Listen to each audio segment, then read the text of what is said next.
अस्सलाम वालेकुम। अक्सर इंसान सोते हुए खराटे लेते हैं। क्या आपको पता है इन खराटों की क्या वजूहात हैं? मैं आपको बताता हूँ। जब आप सांस लेते हैं तो हवा नाक से होती हुई गले में आती है और विंड पाइप से होती हुई फेफड़ों में चली जाती है। कुछ लोगों में सॉफ्ट पैलेट या यूवेला की ग्रोथ ज़्यादा हो जाती है। यह गले से हवा के रास्ते को तंग कर देता है और सांस लेने में रुकावट का सबब बनता है।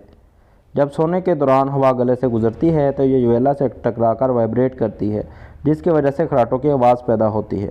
मज़ीद वीडियोज़ के लिए मेरे channel health science and technology को सब्सक्राइब करें।